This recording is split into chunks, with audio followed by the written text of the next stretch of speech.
오늘 말씀의 제목은 별처럼 다가온 메시아, 별처럼 다가온 메시아라는 제목으로 하나님 말씀을 증거하겠습니다. 여기 앞에 그림을 보시면 그 헤롯 왕이 나옵니다. 메시아 예수님께서 태어나실 때에 유다의 왕은 헤롯이라는 사람이었습니다. 근데 헤롯은 유대 사람이 아니라 그 옆에 있는 에돔 사람이었어요. 유대 사람들이 가장 싫어하는 이방인 사람이었죠. 그럼에도 불구하고 이방 사람이었던 에돔 사람이었던 헤롯이 왕이 되었습니다. 그만큼 그 헤롯은 상당히 정치력 센스가 있었고 아주 야심이 있었던 사람이었어요. 그가 왕이 되기 위해서는 그는 누구에게 줄을 서면 왕이 될 줄 알았어요. 바로 로마 황제에 있었던 아우구스투스에게 줄을 섭니다. 그리고 내가 목숨을 다해서 당신에게 충성할 테니 제발 이 유다라는 그 땅을 왕이 되게 해달라고 간청합니다. 정말 아우구스투스가 그것을 그의 충성심을 알고 그에게 에돔 사람이지만 유다를 다스리는 왕으로 삼게 됩니다. 이 헤롯은 밑바닥부터 시작해서 아주 힘겹게 왕이 됐기 때문에 기질상 아주 욕망이 강한 사람이에요. 특히 권력에 대한 자신의 왕권을 도전하는 사람들은 가차없이 죽이는 그런 사람입니다. 심지어 그것이 자기를 충성했던 신하일지라도 또는 자신의 가족일지라도 가차없이 참수형을 시켰던 것을 보게 돼요. 그가 에돔 사람이었기 때문에 신분 세탁이 필요했어요.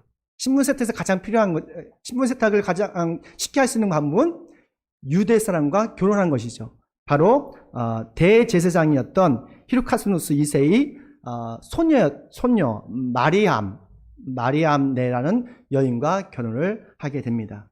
근데 이 여인을 결혼했는데 이 여인이 자신의 권력에 도전한다는 의심을 하게 돼요. 그래서 자기 아내를 죽이고 그의 두 아들도 죽입니다. 뿐만 아니라 그의 할아버지 할머니까지도 다 참수형을 시켜버렸어요. 그만큼 이 헤롯 왕은 자신의 권력에 조금이라도 의심되는 사람들은 가차없이 참수형을 시켰던 것이죠. 그러니까 성질이 상당히 포악했던, 그리고 정치적인 센스가 강했던 그런 사람이에요. 반면에 헤롯 왕이 잘한 것이 있어요. 큰 업적이 있습니다. 그는 아주 건축에 상당히 뛰어났던 사람이에요.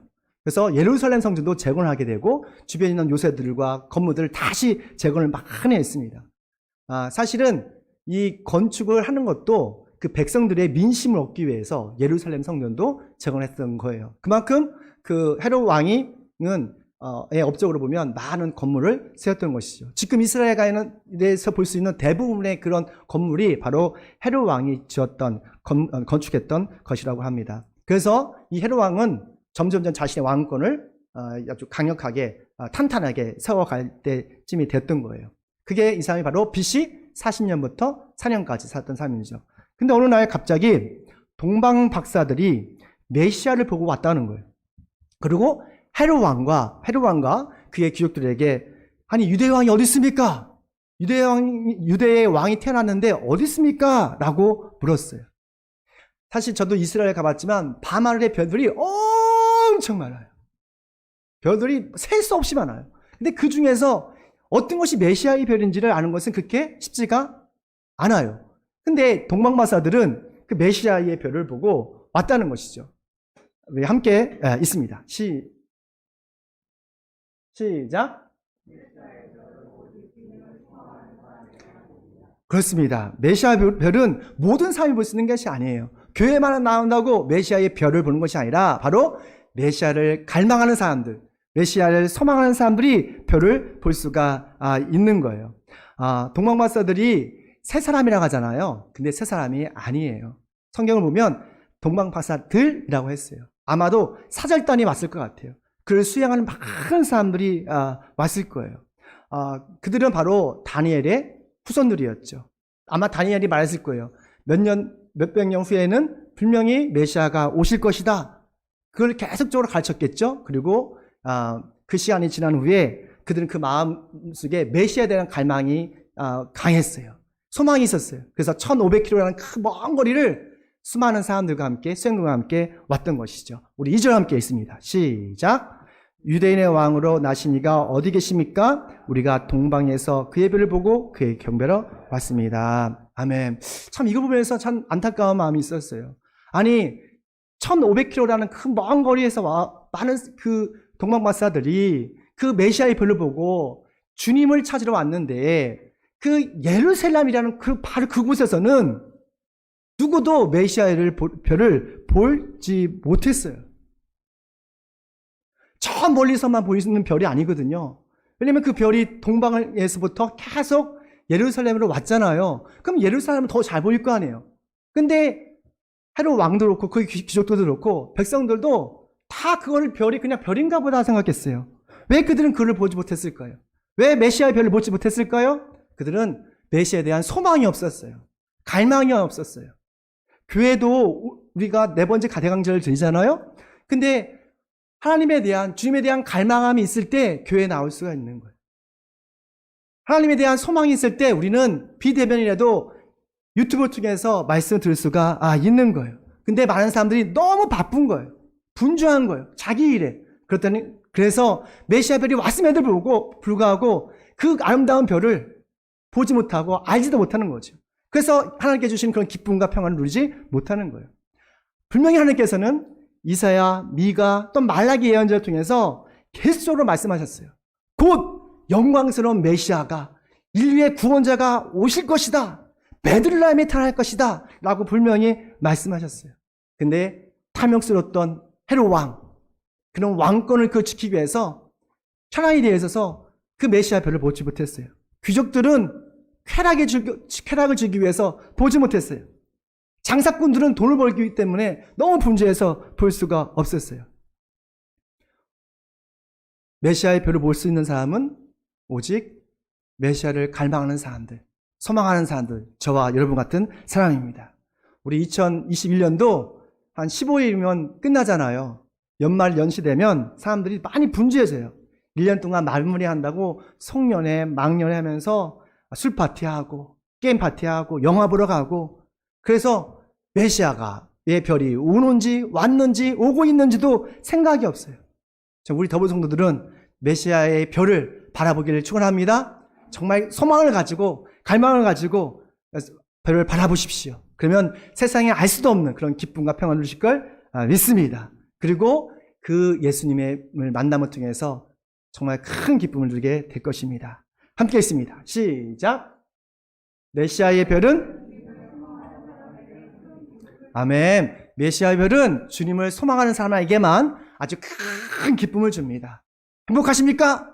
얼굴 보니까 그렇게 행복하지 않은 것 같아요. 저를 보십시오. 행복합니까? 아멘. 저 오늘 되게 행복해요. 지난주 우리 성도님 권사님 못 봐가지고 얼마나 가슴 아팠는지. 그리고 또 영상이 안 돼가지고 토요일날 준비를 했는데 막상 해보려더니 안 되는 거예요. 꼬여가지고. 그걸 다 이번 주 다 고치고 잘 컴퓨터 부르니까 기술자 불러가지고 고쳐서 해서 지금 영상 다 돼서 너무너무 기뻐요. 그리고 아까 찬양할 때 하나님께서 저에게 얼마나 은혜를 주셨는지 봐요. 주의 나라와 위엄과 영광이 이 땅에 임했다는 그 말씀이 아주 큰 감동이 됐습니다. 지금 그것이 흘러날 걸 믿습니다. 메시아의 별, 그 메시아의 별을 바라보는 사람들, 그렇게 소망을 두는 사람은 큰 기쁨이 있어요. 근데요, 이 메시아의 별이 왔을 때에 2가지 반응이 있더라고요. 첫 번째 사람은 땅에 속한 사람이에요. 땅에 속한 사람은 메시아의 별이 왔어요 라고 하니까 너무 당황하고 싫어해요. 왜 와야 되는데? 그러나 하늘에 속한 사람은 너무너무 기쁜 거예요. 감사한 거예요. 우리 3절 말씀 함께했습니다. 시작. 헤롯 왕은 이 말을 듣고 당황하였고 온 예루살렘 사람도 그와 함께 당황했다. 왜 당황을 해요? 우리의 메시아와 구주, 우리의 모든 삶의 문제, 우리의 죄와 죽음과 사망까지도 모든 고통에서 구원하실 그 메시아가 오셨다는데, 이 기쁜 소식을 들었을 때 헤롯 왕과 귀족들은 당황했어요. 왜냐면 싫어했던 거예요. 왜냐면 그들은 땅에 속한 사람들이에요. 그들은 땅을 지배하고 있었거든요.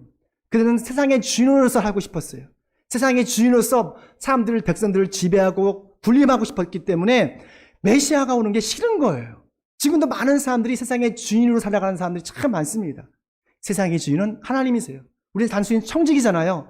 이게 하나님께서 창조하신 이 세상을 아름답게 더 좋은 세상으로, better world, 더 좋은 세상으로 만들어가는 것이 우리의 삶의 목적인데, 많은 사람들이 군림하고 하니까 온난화가 생겨서 온 지구가 신음하고 있지 않습니까? 근데 우리 평화로 오신 예수님, 그 예수님은 세상에 군림하러 오신 것이 아니라 세상을 섬기러 오셨어요. 그것도 자신의 살과 피로 다 내어줌을 통해서 섬기러 오셨어요.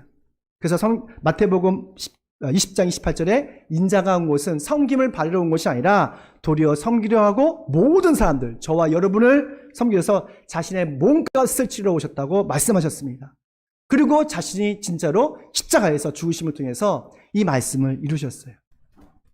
헤롯 왕이 메시아 별에 대한 소식을 듣자마자 당황하자 긴급 회의를 소집합니다. 다 모여봐. 대제사장, 율법학자, 바리새인 다 모여. 메시아가 성경에서 어디서 태어난다고 말씀하셨니? 라고 묻습니다. 사실 그 메시아가 태어난 장소는 다 알아요. 권사님, 그 메시아는 어디서 태어나게 됐어요? 성경에 보면? 내자, 시작. 그렇죠. 베들레헴. 여러분 모르시는 거예요? 박종호 목사님 집사님 하시면 다 아시는 거예요. 메시아가 어디서 태어나죠? 그렇죠. 마구간. 베들레헴에 있는 마구간이었어요. 우리 박종호 집사님도 하니까 우리가 다 아는 거야. 그 당시에도 대부분의 사람이 다 알아요. 베들레헴에 탄다는 것은 다 알아요. 그만큼 헤롯 왕은 성경에 관심이 없는 거예요. 율법학자들은 메시아가 어디서 태어납니까? 라고 하자마자 성경 말씀을 딱 비추면서 얘기합니다. 함께 있습니다. 시작. 너 유다 땅에 있는 베들레헴아, 너는 고대 작지 않다. 너에게서 통치가 날 것이니 그가 내 백성이 이를 봤을 것이다. 미가 예언자를 통해서 말씀하신 거예요. 그러니까 율법학자는 말씀을 달달달 외우고 있거든요. 다 아는 거예요. 근데 우리가 성경에 대해서 보면 세 부류의 사람이 있는 것 같아요. 첫 번째는 성경에 무지한 사람이에요. Not knowing about the Bible. 성경에 아무 지식이 없어요. 누구처럼? 헤롯 왕처럼. 이 사람은 자신의 일만 관심이 있어요. 자신의 일, 그 왕권, 그것 뺏기면 큰일 난 줄 알아요. 모든 것도 스탑하고 자신의 일만 하는 사람이에요. 그리고 하나님의 뜻이 무엇인지 또 모르고 기복적인 신앙을 하는 사람이에요. 두 번째는 성경에 대한 지식이 있는 사람이에요. 뭐냐면 knowing about the Bible. 성경에 대해서 많은 지식이 있어요. 율법학자, 바리새인 이런 사람들은 성경을 달달달 외웠어요. 특히 율법학자들은 창세기부터 신명기까지 이 모세오경을 토시 하나 틀리고 다 외웠습니다. 그 정도는 돼야 돼요. 근데 하나님에 대한 지식은 있지만 이 사람들은 하나님에 대한 갈망이 없어요. 소망이 없어요. 그러니까 평생 논쟁만 하고 불평하다가 살아가는 거예요.